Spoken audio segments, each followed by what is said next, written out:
The History by Anna von Reitz from www.theamericanstatesassembly.net.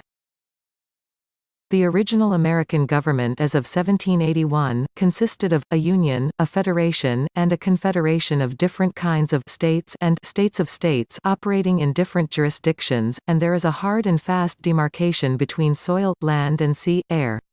The soil, land jurisdictions are populated by people, that is, lawful persons.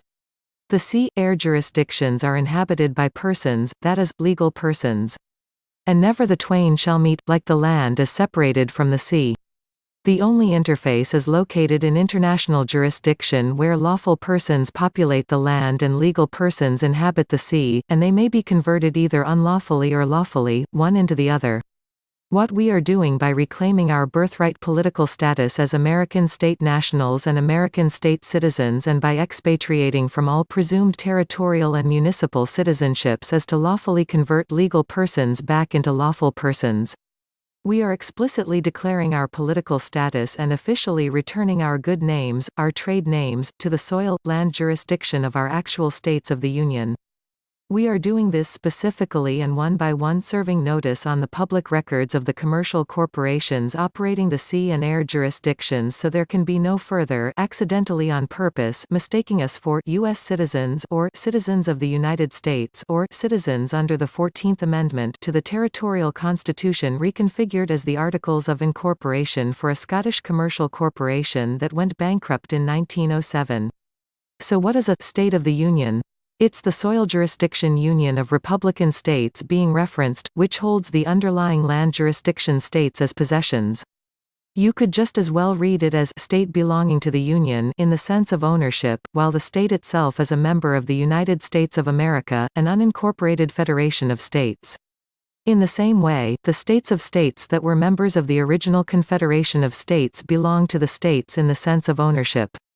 Georgia owns the state of Georgia, which operates under Georgia's sovereign letters patent. The state of Georgia, which has been mothballed since 1868 along with all the other actual federal states of states, is an American state corporation held under sovereign letters patent. These states of states can be called federal states of states, since they belong to states that are members of the Federation of States, or they can be called Confederate states because they are members of the States of America Confederation formed under the Articles of Confederation in 1781. This original Confederation of States doing business as the States of America was enabled to carry out all the business of the states in several jurisdictions: international jurisdiction of the sea, territorial jurisdiction, municipal jurisdiction, commercial jurisdiction. The States of America was a jack of all trades operating in all the jurisdictions of the sea and the air, owned and operated by the American states and people. The constitutions were to break up the functions of this original confederation doing business as the States of America. The lion's share of the business remained with the States of America under the actual federal constitution called the Constitution for the United States of America. To put it simply, the states chose to delegate certain powers to their own commercial corporations, which were then liable for providing the services stipulated under the Constitution. Another portion, the territorial functions and business, including control of the naval armed services, commercial fleet, trade policies, and U.S. territories, was split off and delegated to the British monarch under the territorial constitution called the Constitution of the United States of America. The services stipulated under this constitution were determined by treaties leading up to the end of the Revolutionary War and were administered by British territorial United States inhabitants temporarily residing in our states and the District of Columbia. As part of the Great Fraud, they try to pretend that we are all United States citizens who are unpaid volunteers working for the territorial United States and its commercial corporations while temporarily residing in our own country. Finally, a portion of the business was split off and delegated to the Temple government operated by Westminster, the so-called Inner City of London, which is an independent international city-state and part of the municipal government of Rome under the Roman Pontiff and the Holy Roman Empire. The functions of this municipal government affiliate were severely limited to the 10 miles square of the District of Columbia. This global jurisdiction of the air entity received a separate constitution called the Constitution of the United States. Thus, the federal government was carved out of the States of America Confederation. The federal branch of the federal government was operated under the States of America as an extension of delegated power belonging to the states and their federation doing business as the United States of America. According to the duty, it could operate in the international jurisdiction of the sea or the global jurisdiction of the air. The federal branch of the federal government was sometimes referred to as the Republic, a reflection back to republican states that ultimately own everything. This entity was operated by deputies chosen by the state legislatures, senators elected to serve as part of the federal United States Congress, and by popularly elected delegates serving the federal House of Representatives.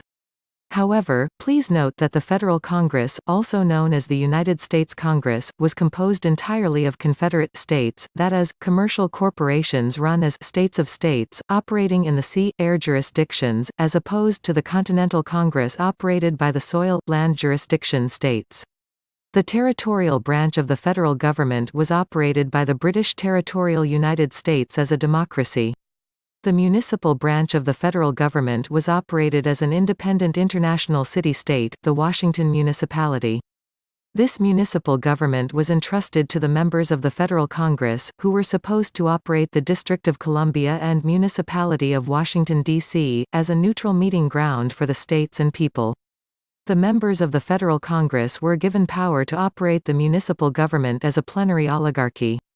All of these entities, the commercial corporations making up the states of the Confederation that were responsible for running the Federal Congress and overseeing the municipal United States government, the territorial United States government and the municipal United States government, can be called in some respect the federal government, because they are all part of the original federal government, and yet, it takes the sum total of all three functioning together as intended to make up the actual federal government owed to the member states of the United States of America.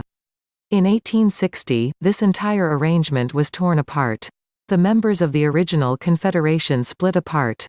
The northern states of states in support of the original Confederation adopted the stance of being champions of the federal cause and became known as Union troops.